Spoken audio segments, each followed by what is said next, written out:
Shalom अल मसी। तो कैसे आप सब लोग, आशा करता हूँ हमारी वीडियोस देख के आप लोग बहुत कुछ सीख रहे होंगे। फिर से स्वागत करता हूँ बिब्लिकल प्रॉब्लम की एक और नई वीडियो में। और आज की वीडियो में हम जानेंगे क्या प्रभु यीशु मसीह के चेले अशिक्षित यानी अनपढ़ थे। पर वीडियो में आगे बढ़ने से पहले मैं आप लोगों को एक मजेदार बात बताना चाहता हूँ। जब से हमने अपने इस चैनल पर बिब्लिकल प्रॉब्लम्स को सॉल्व करना शुरू किया है, टुन्नी जगत के अंदर खलबली मच गई है। एक तो ये लोग इस बात से बहुत ज्यादा परेशान है कि आजकल मैं पहले जैसे टुन्नियों की बैंड क्यों नहीं बजा रहा, और दूसरा कि जो भी ज्ञान इन्होंने व्हाट्सएप यूनिवर्सिटी से लिया है उस ज्ञान की हवा निकालनी हम लोगों ने शुरू कर दी है। वह कुछ ऐसा, हमारे एक सब्सक्राइबर भाई ने मुझको एक लाइव स्ट्रीम का लिंक भेजा जिसमें कुछ कतई अनपढ़ और गधे टुन्नी हमारे द्वारा बनाई गई बिब्लिकल प्रॉब्लम नंबर 10 को एक्सपोज कर रहे थे। सच बोलूं, देखने के बाद इतनी हंसी आई कि हंस हंस के पेट में दर्द हो गया। एक तो मुझको एक्सपोज करने की कोशिश, और दूसरा अपनी औकात से बाहर इंग्लिश बाइबल खोल ली और बेचारे उसको अपने हिसाब से एक्सप्लेन करने लगे। बेचारों के धंधे पानी का तो कुछ पता नहीं, पढ़ाई लिखाई के लिए फीस भी स्कूल में जमा कराते हैं कि वो भी नहीं पता, नौकरियां वैसे ही बहुत मुश्किल से मिल रही हैं, तो यूट्यूब पे अपना करियर बनाने की कोशिश कर रहे हैं। सभी प्यारे प्यारे टुन्नियों को ये कहना चाहता हूँ कि बेटा, अगर तुमने मेरे दूसरे चैनल पे मेरी सभी वीडियोस को देखा है तो मैंने उसमें पहले से भी कहा है कि मैं अपनी वीडियोस बनाता ऐसे हूँ कि तुम मुझको एक्सपोज करोगे तो फंसोगे और नहीं करोगे तो मैं तो सही हूँ ही। तुम अखरोट के साइज के दिमाग वालों को क्या लगता है मैं 10 मिनट की वीडियो के अंदर सारी की सारी थियोलॉजी बता दूंगा? और जहाँ तुम सोच के बैठे हो उससे पहले की हमने सोच रखी हुई है अपने पास, क्योंकि जहाँ पे तुम खत्म होते वहाँ से हम लोग शुरू होते हैं। प्यारे बच्चों लोग, जाके पढ़ाई लिखाई करो।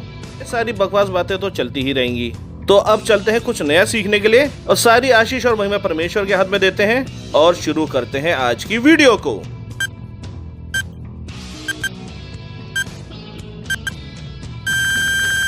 इससे पहले कि हम वीडियो में ये जाने कि क्या प्रभु यीशु मसीह के चेले अनपढ़ थे, मैं आप लोगों को कहना चाहता हूँ कि जो रिक्वेस्ट आपने मुझको कही थी कि सारी वीडियोस को कंबाइंड कर एक बनाकर मैं दोबारा से अपलोड करूँ, इस वीडियो के बाद मैं आपकी उस वीडियो को अपलोड कर दूंगा। और कुछ भाई और बहन मुझसे पूछ रहे थे यीशु मसीह की जनरेशंस के बारे में कि यीशु मसीह की जनरेशन के अंदर यीशु के पिता जोसेफ के 2 अलग अलग पिता क्यों लिखे, यानी कि बाइबल में कॉन्ट्रडिक्शन है या कुछ गड़बड़ है। उसका जवाब आने वाली वीडियो के अगली वीडियो में मिल जाएगा आपको। बस मैं आपके साथ ये चाहता हूँ कि आप हमारे चैनल के साथ बने रहें और चैनल को शेयर करते रहें अपने विश्वासियों में, ताकि वो लोग भी सीख सकें।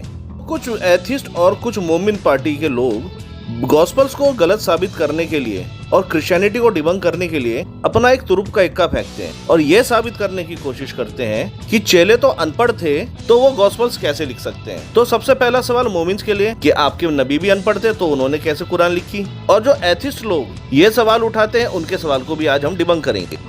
मैं आप लोगों से कहूँ कि नहीं, चेले अनपढ़ नहीं थे, वो पढ़ना लिखना जानते थे। तो आपके सामने आएगी ये आयत, और उसे जानने के लिए हम पढ़ेंगे प्रेरितों के काम 4 अध्याय आयत 13। और यहाँ इस प्रकार से लिखा है, उन्होंने पतरस और यूहन्ना का साहस देखा और यह जाना कि ये अनपढ़ और साधारण मनुष्य हैं, तो आश्चर्य किया। फिर उनको पहचाना कि ये यीशु के साथ रहे हैं। ओ, ये तो गड़बड़ हो गई। बाइबल में तो साफ साफ लिखा है पतरस और यूहन्ना तो अनपढ़ लोग थे, इस कारण से वो लोग गॉस्पेल नहीं लिख सकते। तो मैंने आपको बिब्लिकल प्रॉब्लम नंबर 9 में बताया था कि यूहन्ना ने अपना गॉस्पेल खुद लिखा, और मार्क जो कि पतरस का चेला था उसने जो कुछ भी पतरस से सुना था वो अपने गॉस्पेल ऑफ मार्क में लिखा। अगर हम इस बात को भी मान ले कि दोनों अनपढ़ थे, तो पतरस और यूहन्ना ने जो चर्चेस को लेटर लिखी, जिसे हम पहला पतरस, दूसरा पतरस और पहला यूहन्ना, दूसरा यूहन्ना और तीसरा यूहन्ना में पढ़ते हैं, वो कैसे लिखे। तो थोड़ा इतिहास से वाकिफ हैं तो वो लोग जानते होंगे कि रोमन शासन काल में यूहन्ना को पहले शायद जहर देके मारने की कोशिश करी गई, जिसमें रोमी असफल रहे। रोमन्स ने यूहन्ना को पेटमोस द्वीप पर, जो एशिया माइनर के तट से ज्यादा दूर नहीं है, इसके विषय में हम प्रकाशित वाक्य अध्याय 1 आयत 9 में भी पढ़ सकते हैं। और यहाँ इस प्रकार से लिखा है, यूहन्ना जो तुम्हारा भाई और यीशु के कलेश और राज्य और धीरज में तुम्हारा सहभागी हूँ, परमेश्वर के वचन और यीशु की गवाही के कारण पतपुस नामक टापू में था। इस आयत में यूहन्ना ये कंफर्म करते हैं कि रोमन शासन काल में जब मसीहों के ऊपर प्रोसिक्यूशन हो रहा था तो उनको मरने के लिए पतपुस नामक टापू पर छोड़ दिया गया था। वहाँ पे यूहन्ना बिल्कुल अकेले थे, और यूहन्ना ने वहाँ पे क्या किया, वहाँ पे उन्होंने प्रकाशित वाक्य नामक किताब को लिखा, जिसके अंदर उन्होंने 7 कलीसियाओं को 7 लेटर्स लिखे। इस बात से ये कंफर्म हो जाता है कि पतरस और यूहन्ना कोई अनपढ़ व्यक्ति तो थे नहीं। अब सवाल ये उठता है, तो क्या प्रेरितों के काम अध्याय 4 के 13 में गलत लिखा है? उसका जवाब है नहीं, ना ही प्रेरितों के काम में गलत लिखा है और ना ही वो लोग अनपढ़ थे। तो असल में मसला है क्या?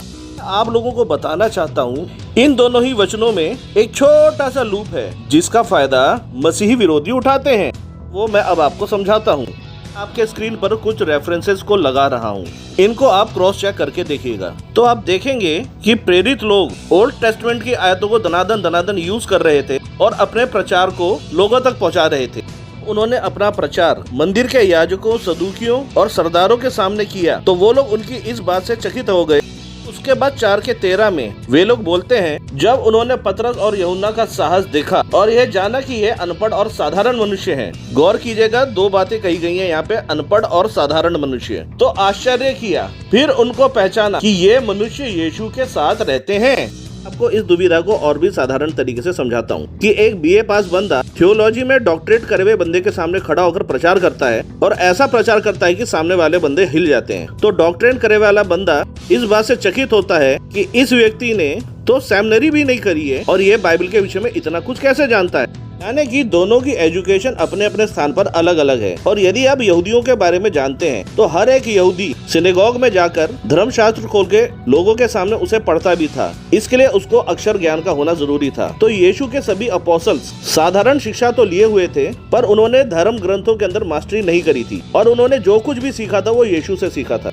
ये था इन दोनों आयतों का भेद और आशा करता हूँ आप इस सारी समस्या को बहुत अच्छे से समझ गए होंगे। और मैं चाहता हूँ कि आप अपना जवाब कमेंट बॉक्स में जरूर दें। यदि आज की वीडियो आपको पसंद आई है और आज की वीडियो से आपने कुछ सीखा है तो वीडियो को लाइक करें, अपने विश्वासी बहनों भाई में वीडियो को शेयर करें। यदि आप हमारे चैनल पर नए हैं तो चैनल को सब्सक्राइब करना ना भूलें और हर नई वीडियो की नोटिफिकेशन पाने के लिए बेल आइकन दबाना ना भूलें। प्रभु आपको आशीष दे। धन्यवाद।